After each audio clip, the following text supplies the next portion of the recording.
Welcome to the Becks, a podcast that explores multimedia horror with hosts Becky and Sydney. Join us as we talk about movies, books, video games, music, and much, much more.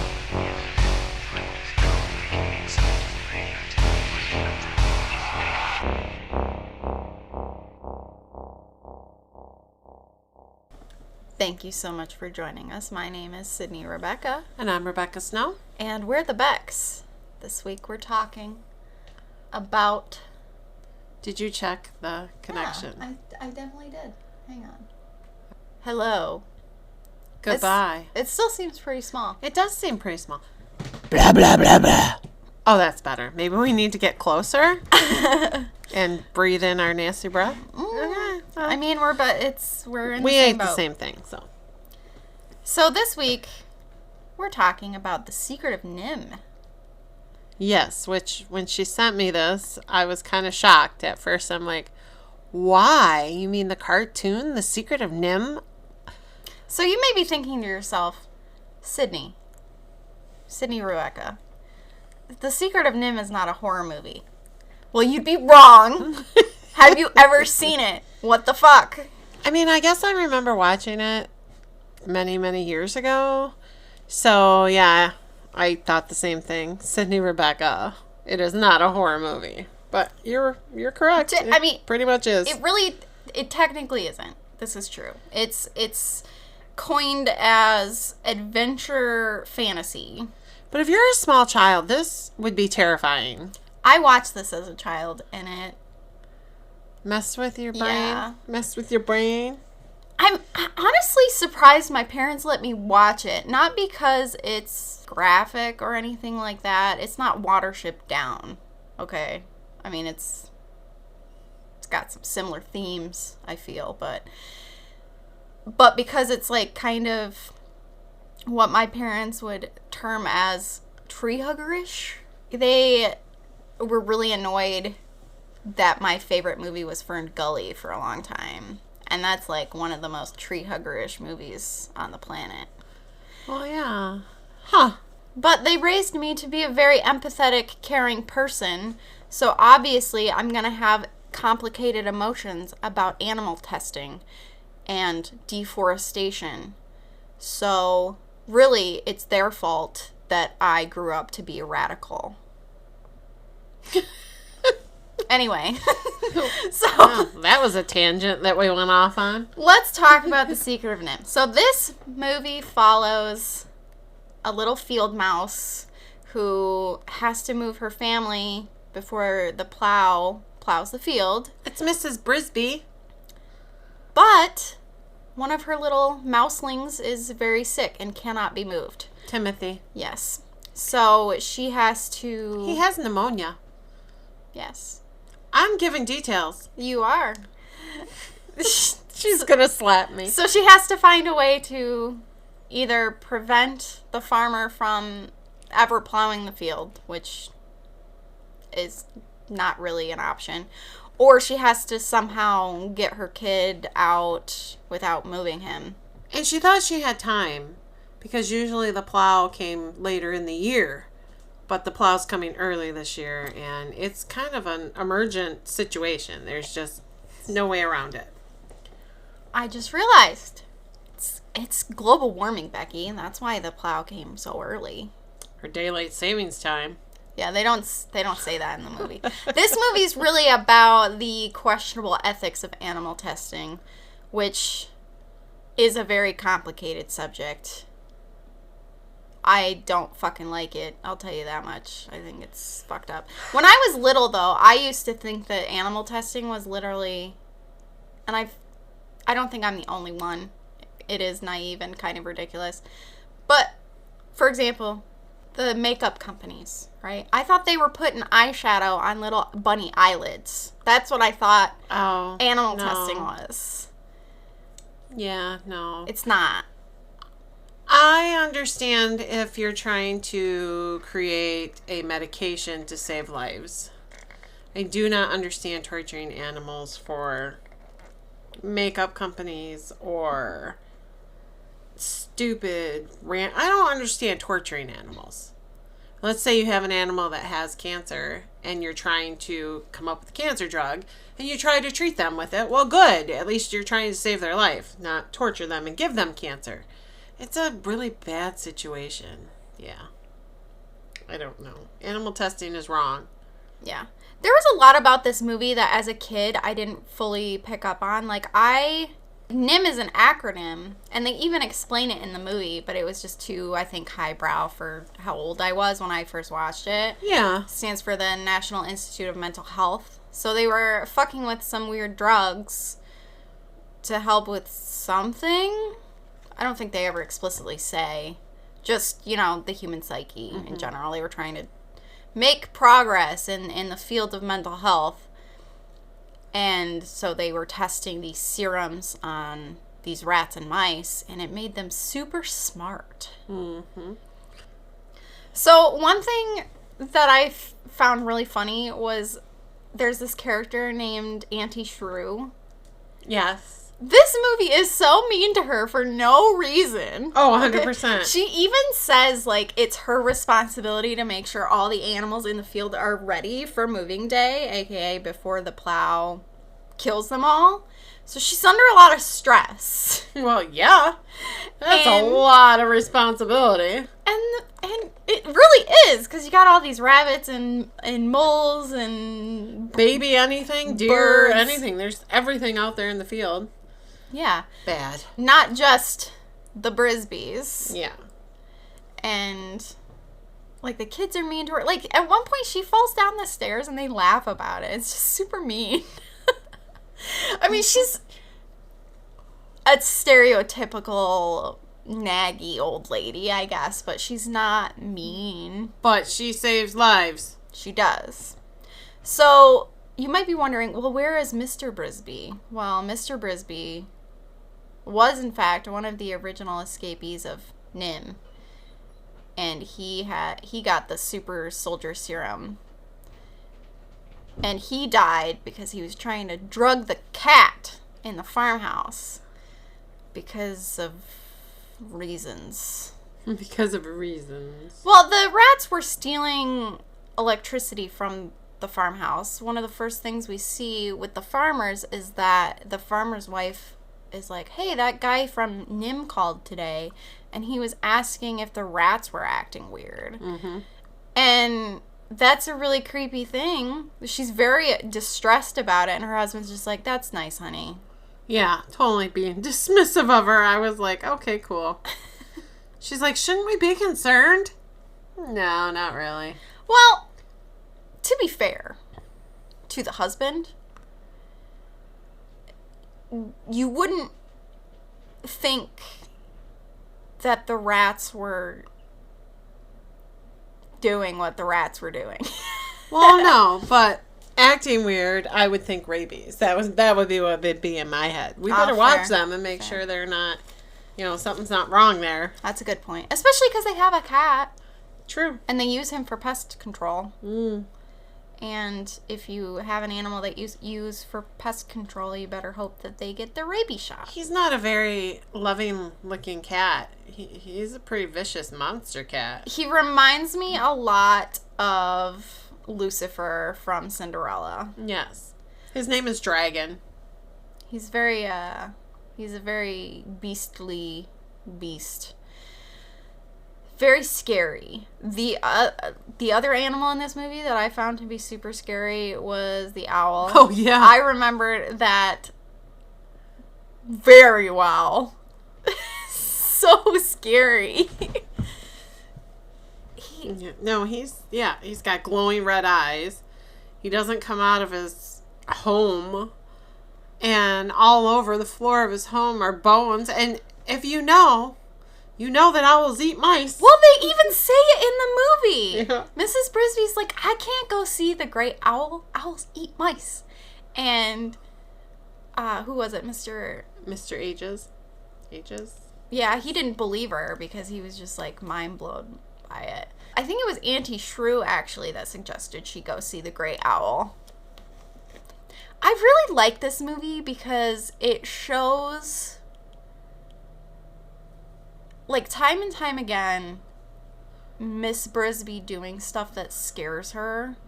Oh, yeah. And doing it anyway. And I think that's really a cool thing for kids to see. I mean, obviously the stakes are very high in this movie. Kids are not going to be, And she reminds herself multiple times, Timothy.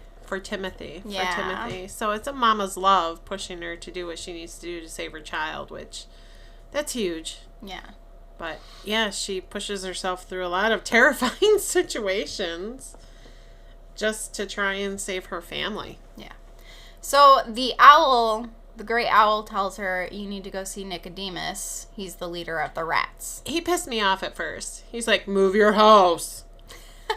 She's like, I can't. You don't understand. Move where it's safe. I'm like, you are being an ass, you big owl. I was like, listen to her.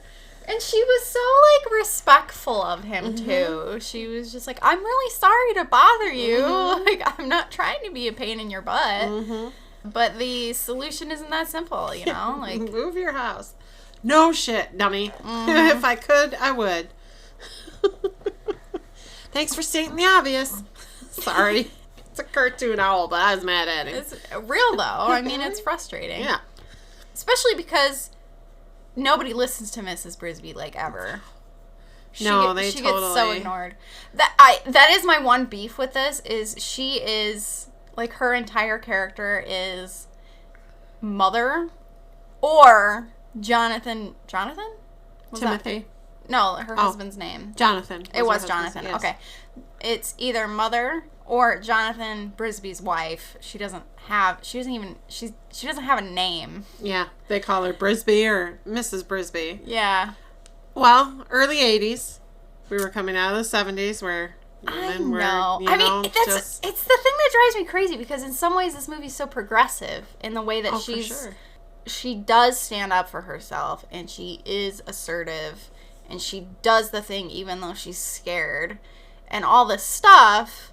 But then you also have, like, okay, you really didn't give this character a first name. Yeah.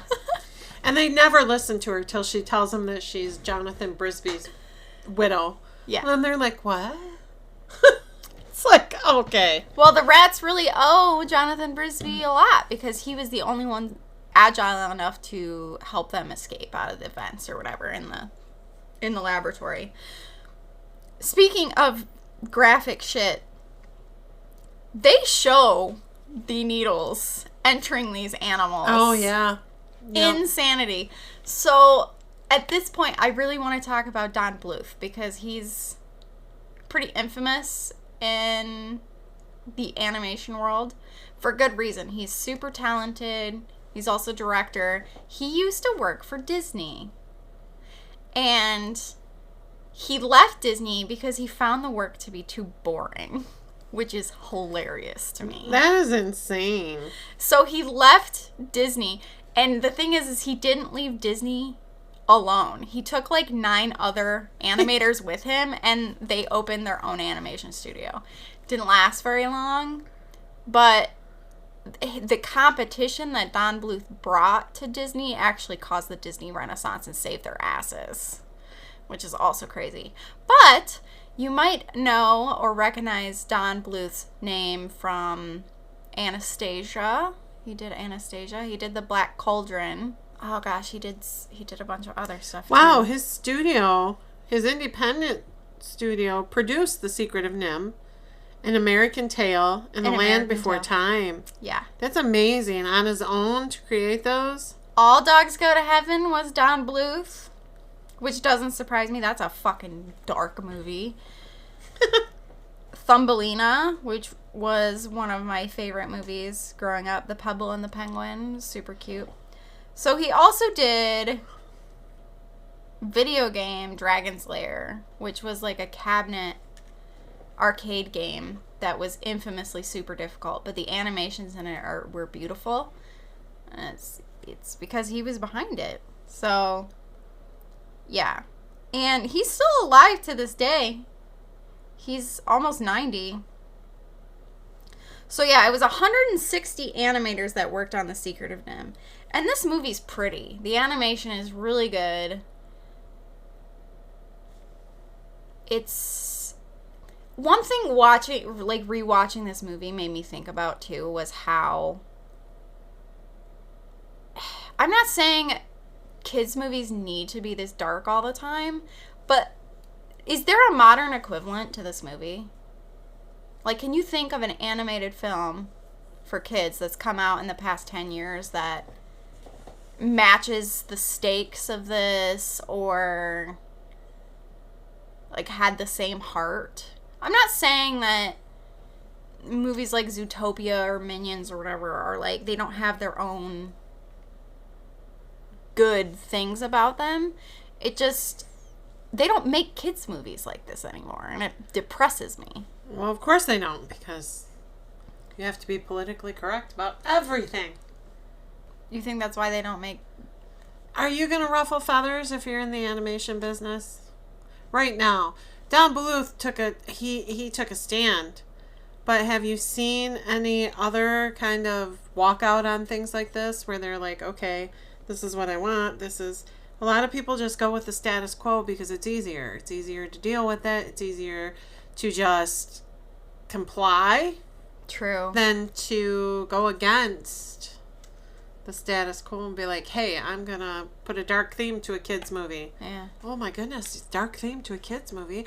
Children cannot be exposed to darkness.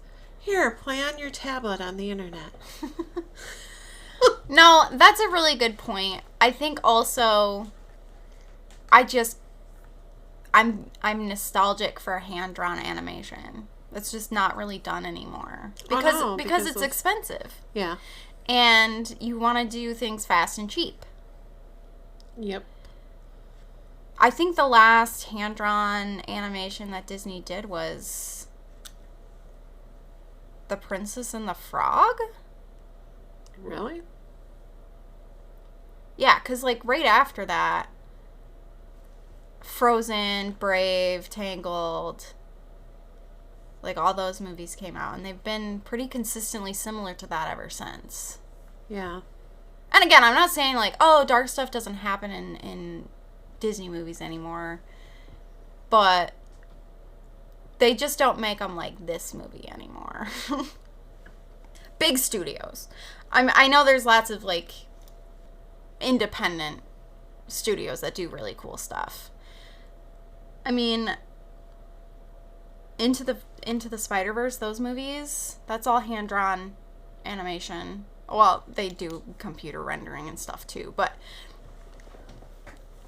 the animators that work on those are on crazy mode, and that's why it takes 6 years in between movies. Anyway, let's get back on track. Okay, another tangent. Yeah. So she goes to the rats. The one rat that guards the entrance and tries to kill her, super scary. Oh, I know. Like, he never says anything either. Yeah. He just totally starts using this electric sword and chasing her and trying to just murder her. Kill her. And she's like, what? Yeah, no. I watched that scene a couple times. I'm like, what is he doing? Like, he doesn't even speak to her. He doesn't even take time to find out who she is or why she's there. He just attacks. Yeah. So there's kind of two... what's the word I'm looking for? There's two sources of conflict in this movie. So you have the main one that Mrs. Brisby is having to deal with, which is the plow and her sick child. The second one is the rats are trying to move out of the rose bush because they know that the farmers in Nimh are onto them, and if they get caught, it'll be really bad because they basically are sentient. And magical. By the way, there's magic in this movie. Well, they just said they did what was that one Scarlett Johansson movie where she, like, unlocked 100% of her brain and became God or whatever? Oh, yeah. What was that? I can't remember. Lucy? Was that what it was called? No. I think her name maybe was Lucy in it. I don't know. Was that the name of the movie, though? I don't know. I think it might have been. Maybe. But that's what happens to them. They basically become sentient and they can... Lucy. They can do magic. And some of the rats want to leave the rose bush and some don't because they think it's risky or whatever. And that's when you're introduced to Jenner, who is the dastardly fellow. He's the villain of the movie. He is. Which the guy who played him hammed it right up. I loved that performance. It was very like Scar from The Lion King, or drawing from a different Don Bluth work. It was very, God, Rasputin from Anastasia. Yeah, I can see that. So Jenner's plotting to kill Nicodemus, which he has this little minion friend who's not totally into the idea. He's just like, do we really have to, like, kill him? And Jenner's like, yeah. Obviously. So Jenner is like, oh, we can definitely help Mrs. Brisby. This will work in our favor because so many accidents can happen, you know, doing these complicated maneuvers. And they make this pulley system to try and get the cinder block that the Brisbys live in over to the other side of the rock. And while they're doing that, Jenner cuts the line and it falls on Nicodemus, squishing him. Murder. You know, for kids. This leads to another really fucked up scene in this movie. So the cinder block starts fucking sinking in the mud. And the kids are all inside drowning. And Mrs. Brisby has to be, like, hauled away. And she's screaming for her kids. They could have made it a lot worse than they did, to be fair. Traumatic. Because, again, she lost her husband very recently. And then her kids are all drowning. Well, at a certain point, when Mrs. Brisby goes to drug the cat, she gets caught and she learns that Nimh is coming to take the rose bush away. So she has to warn the rats. So when she comes back, when she escapes, she tells them, Jenner's trying to be like, no, don't believe her, whatever. At this point, Nicodemus is dead. Everyone's mourning. That's when the hunky rat, Justin. The hunky rat! Oh my God. This rat in this... Okay, but this rat in this movie, I was like, Mrs. Brisby needs to get over her husband. Because there is a fine rat gentleman right there. Captain of the guard. Are you kidding me? She's a mouse, not a rat. It doesn't matter. They're similar enough. He's a very tall, handsome man. Oh my God, you're killing me right now. Okay, let me ask you this. Robin Hood. With the fox? Oh, God. No. You're telling me you were like, man, that fox. Not even a little. No. You are a liar. No. I don't believe you. Oh, She's trying to gaslight me into thinking I'm weird. I can't believe this. I'm sure there's lots of people that feel that way. Never been attracted to. That is not... No. You know what? I'm going to rage quit this episode. We're done you're here. Not. Anyway, did you know that Shannon Doherty and Will Wheaton were voice actors in this movie? I did see that Will Wheaton was a voice actor. He played He played Martin Brisby. Yeah, he played the bratty Shannon one. Doherty played Teresa Brisby. Yeah, they were young. This movie came out in 1982, by the way. Voice actors are on another level, dude. Honestly, I think sometimes being a voice actor is more difficult than being an actor who does like live action stuff. Well, you have to do it all alone. So your inflection, I sit and talk to myself a lot too. I probably could do it, but no, it is because you literally are not in the room with people. Sometimes you are, but a majority of what you do is not with a group of people. So you're reading, you're putting the inflection, and you're putting everything you need to be successful for that part all on your own and hoping that it meshes well with whoever's doing the other part. Yeah. So that's got to be difficult. Yeah. If you're in the room with somebody, you're at least getting feedback from that person, and you're, playing off of them as well as, yeah. It would be hard, I think. So Justin, the handsome rat. The handsome rat. He fights Jenner. And Jenner's friend, not friend, minion guy, who Jenner almost kills, by the way. Oh, he does kill. He does end up dying. Mm-hmm. He throws a knife right into his back and he dies. Pretty violent. A lot of violence and nastiness going on in this movie. This children's movie. Jenner's plan is foiled. Obviously, the rats are going to leave the rose bush. And then the magic necklace that Nicodemus had given Mrs. Brisby. Which, okay, let's talk about the magic necklace. Because, again, this movie's super weird. She goes to see Nicodemus, and she's like, I don't know what to do. And he's like, don't worry, we'll help you. Your husband was a great friend to us. And she tells her what had happened, because she didn't know that he knew the rats at all. Her husband knew the rats. She had no idea. She didn't even know how he died, because she was never told what was really going on. One of the cute details in that particular scene is Nicodemus tells her to go over and read from the book that he has. And she's like, oh, I do actually know how to read.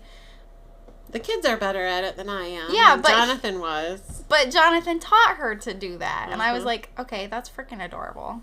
Because she doesn't have the super serum, you know? She was never... She's just a cute little mouse. She was just a regular girl next door field mouse type, So Nicodemus gives her this necklace, and he's like, yeah, Jonathan always meant it to go to you anyway.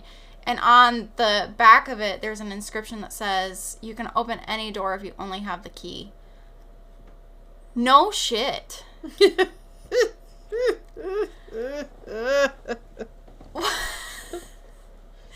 What?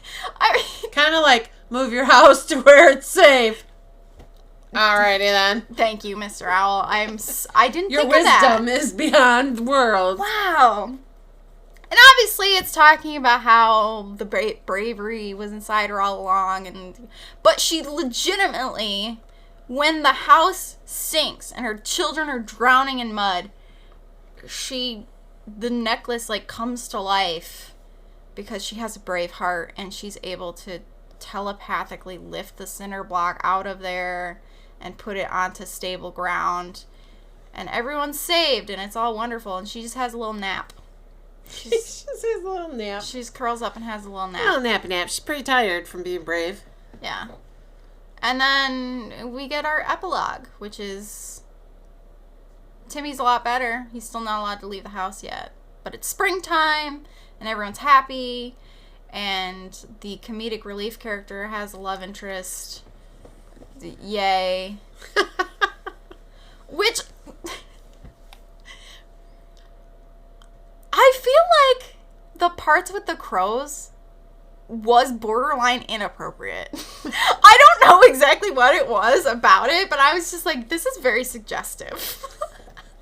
The stupid crow, when he's all tied up and she's trying to save him, and he says the cat's coming. Yeah. And so they're both panicking and freaking out, and then he starts laughing at her because it's a freaking bunny. I'm like, what in the hell are you doing? And she's like, and I loved how she used nincompoop. Oh, yeah. And there was another phrase she used that I was giggling. I'm like, yep, that's definitely the early 80s.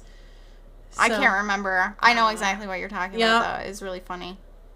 Yeah, but, yeah, I would say, the crows, there could be a little inappropriate. The way she plays him is so fucking funny. It is very funny. Because he's really dumb and clumsy. So there's a couple of times where she just manipulates him into doing what she wants, and it's beautiful. And that's another glimpse into kind of the personality that she has that I found is really interesting. I don't know. This movie is so funny because it genuinely makes you care about Mrs. Brisby without really giving her a personality. Or a name. There's a little bit of it that does sneak through. But it's nothing crazy. Nothing significant. And Justin and all the rats leave. So she doesn't, you know... She doesn't hook up. Yeah. Sydney's very sad. There's no rat-mouse hookup. There's a strong rat man to take care of her and her children. Well, she does deserve someone to take care of her. He was into her. You cannot tell me. No, he was. You could tell. Yeah. He's so gentlemanly. He wanted just to take care of Mrs. Brisby, whatever her name was. He would just call her that. It's okay, Mrs. Brisby. I'll take care of you, Mrs. Brisby. We're good, Mrs. Brisby. Don't panic, Mrs. Brisby. Because she doesn't have a name. Mrs. Jonathan Brisby is her name. Dude, the violence I would feel if I ever got married and someone unironically referred to me as Mrs. my husband's full name. Fuck you. Oh, it happens. Oh my God. Yeah. It's making my blood pressure rise just thinking about it. I called Mrs. Vincent Tuminello a couple times, and I'm like, no, I'm Becky.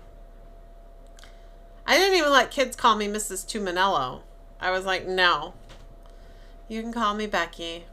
Which is weird, because growing up, I had to call well, I didn't have to, but yeah, I did. I referred to all my friends' parents as Mr. and Mrs. Always. That's just how it was back then.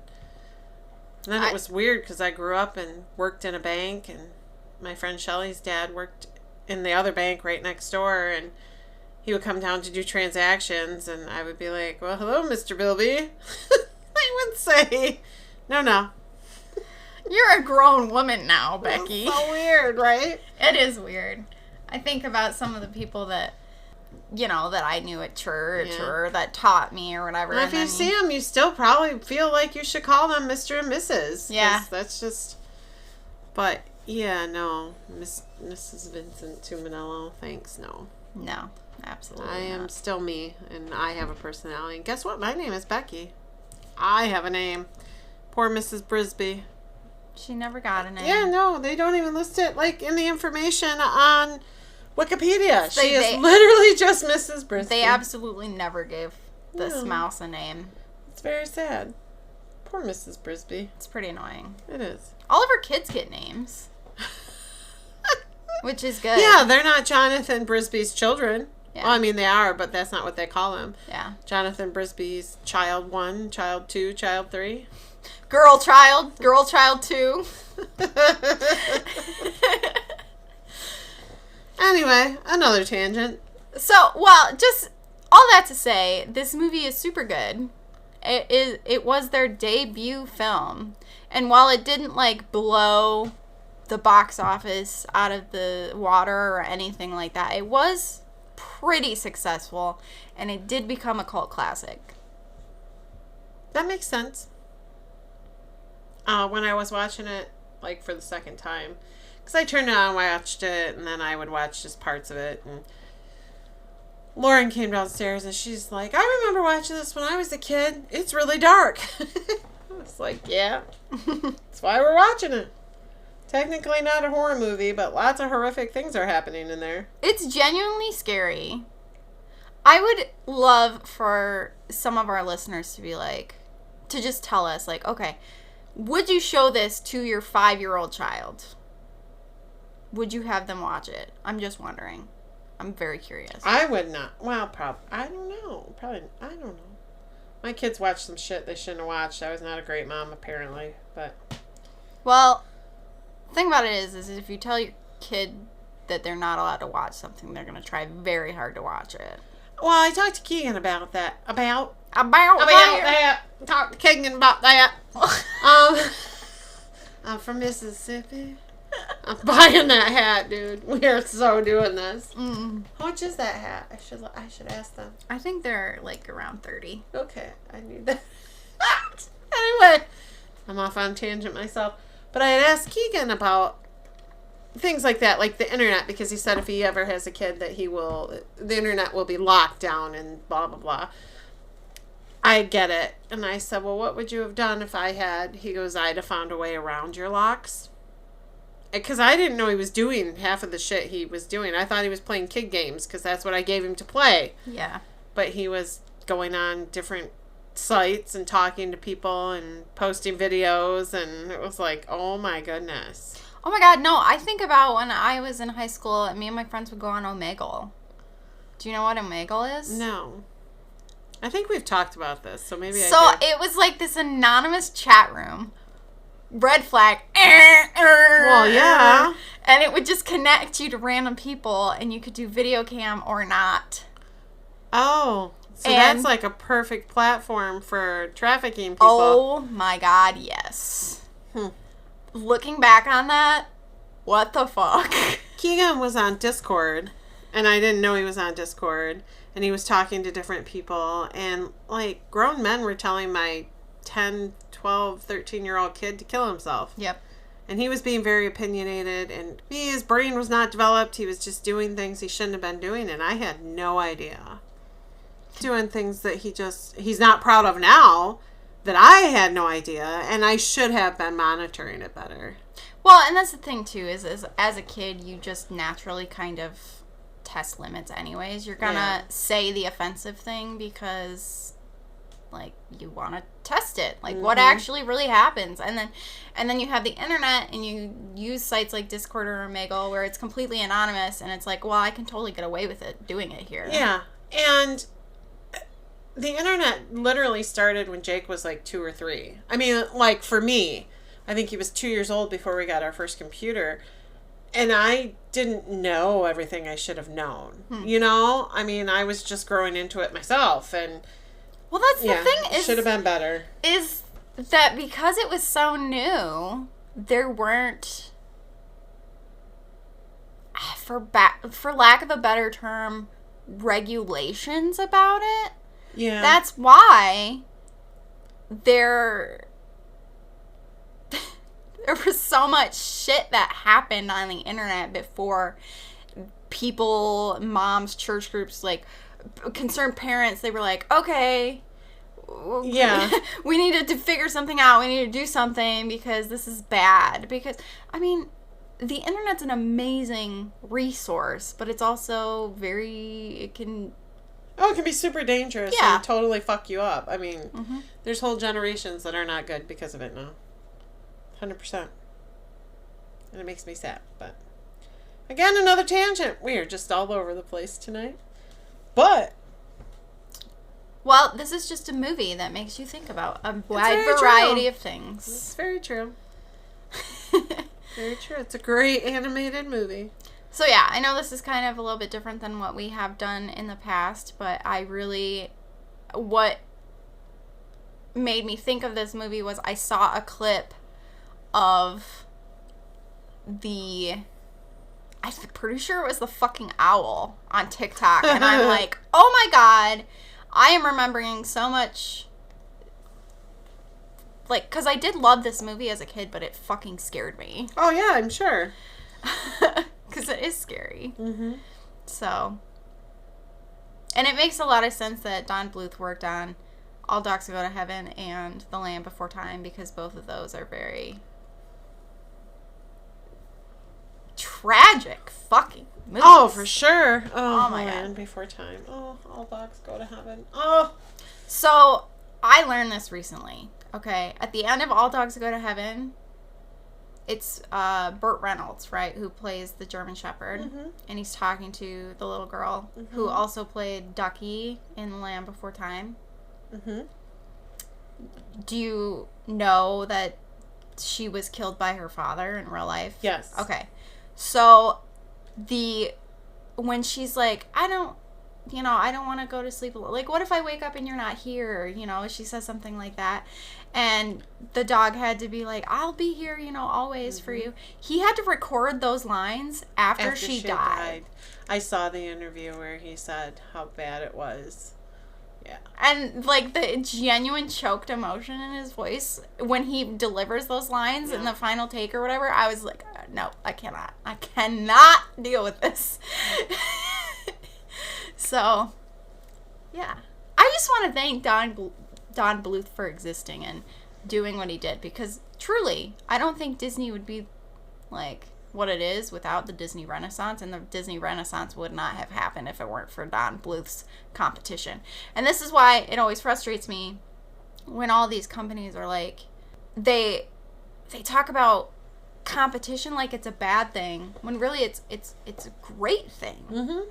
You know, I don't know about you, but I kind of get sick of, like, the schlocky stuff that Disney puts out year after year, and it's because they've killed all their competition. They've bought them out. They've absorbed them.